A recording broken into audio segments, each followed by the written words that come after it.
আপনাদের ভালো রেজাল্ট হয়েছিল কদমগাছিতে, তারপর তৃণমূলের সাথে অভিযোগ যে তৃণমূলের সাথে থেকেই ভোট গঠন করেছে, কিভাবে মানুষকে বোঝাবেন যে আইএসএফকে ভোট দিতে? না না, যারা ভোট গঠন করেছিল তারা একটা ভুল বুঝিয়ে তাদেরকে দেওয়া হয়েছিল, অনেক হুমকি দেওয়া হয়েছিল, মানে এমন একটা পর্যায়ে এসে দাঁড়িয়েছিল হয় তাদের মানে মৃত্যুর সম্মুখে, মানে তাদের একদম গান পয়েন্ট ধরেছিল।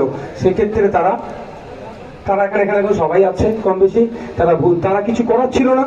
আমাদের কয়েকজন নেতৃত্বের সাথে আমাদের সাথে ডাইরেক্ট সরাসরি তারা সাহস হয়ে উঠতে পারেনি, তারা আমাদের সাথে না যোগাযোগ করো, তারা সেই মুহূর্তে বাঁচার জন্য, স্বল্প টাইমে বাঁচার জন্য তারা একটা ভূমিকা নিয়েছিল, কৌশল অবলম্বন করেছিল, জাস্ট এতটুকুই। তার সাধারণ মানুষ ভালো করে জানে সময়ের জন্য তারা কেন গিয়েছিল না গিয়েছিল। আমরা তো বারবার বলি, আমরা বলি যদি দেখছো বিপদ আসতে পারে, তৃণমূল তোমার অত্যাচার করছে, তুমি তৃণমূলের ঝান্ডা নিয়ে প্রথম সারিতে হাঁটো, কিন্তু ভোটটা ইভিএম মেশিনের সামনে খাম চিহ্নে দিও। আমরা মানুষকে ক্ষতি করে আমরা নতুন করে আমার হাসানুজ্জামান ভাইয়ের মতো কাউকে শহীদ দেখতে আমরা চাইছি না, তার পরিবারের মতো কাউকে, বাচ্চাদের মতো কাউকে অনাথ দেখতে চাইছি না। আমরা ওই নোংরা পলিটিক্স করি না, লাশের উপরে রাজনীতি আমরা করি না। বিগত নির্বাচনে একজনে মারা গেছিলেন আপনাদের দলীয় কর্মী, কেসও চলছে, মানে আবার নির্বাচন আসছে, কতটা মানে?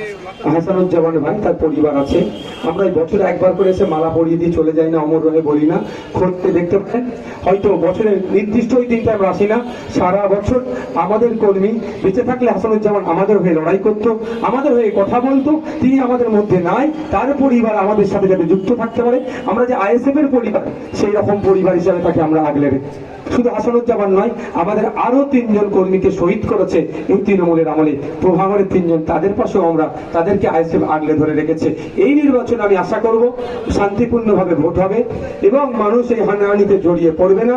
আপনারা ভালো করে জানেন হাসানুজ্জামানকে যারা শহীদ করেছে তারা কিন্তু ঘরের রান্না ভাত তারা খেতে পারছে না, তাদেরকে পালিয়ে বেড়াতে হচ্ছে। আমি চাই না তারা ওই রকম ভাবে অন্য কারো পরিবার পালিয়ে বেড়াক, অর্থাৎ হিংসা থেকে তারা দূরে থাকুক।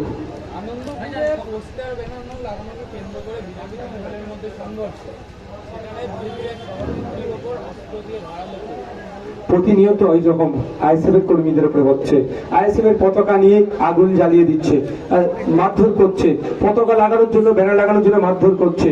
যেভাবে বিরোধী পরিসরকে, গণতন্ত্রের পরিসরকে তৃণমূলের দ্বারা আক্রান্ত হচ্ছে, এটা কোনোভাবেই মেনে নেওয়া যায় না। আমরা ধিক্কার নিন্দা জানাচ্ছি প্রতিটা ক্ষেত্রে। আমরা চাইবো ACI election commission of India এটা দেখছে, তিনি গুরুত্বপূর্ণ ভূমিকা পালন করুক।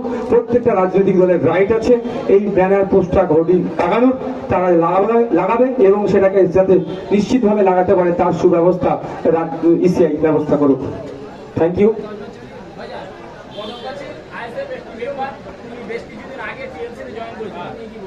দেখুন, আমি আবারও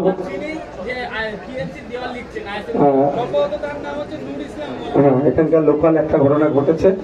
অবশ্যই আপনারা যেটা বলেছেন ঠিক কথা, আমরা দলীয়ভাবে তার বিরুদ্ধে কি পদক্ষেপ গ্রহণ করেছি একটু আমাদের জেলা নেতৃত্বদের কাছে জানতে পারবেন। কারণ হচ্ছে আমরা স্পষ্ট ক্লিয়ার, এই তাপসবাবু ভোটে লড়াই করছে, তাপসবাবুর আয় ব্যয়ের টোটাল হিসাব আমাদের রাজ্য কমিটিতে জমা আছে। তাপসবাবু লড়াই করছেন আপনাদের মূল্যবান ভোট, জনগণের ভোট নিয়ে। পার্লামেন্টে গেলে প্রতি বছরে কিন্তু তাপসবাবুর আমরা হিসেব আমরা নেব। যদি দেখি আয়ের বহির্ভূত হিসাব হয়েছে তাপসবাবুকে কিন্তু তখন আমরা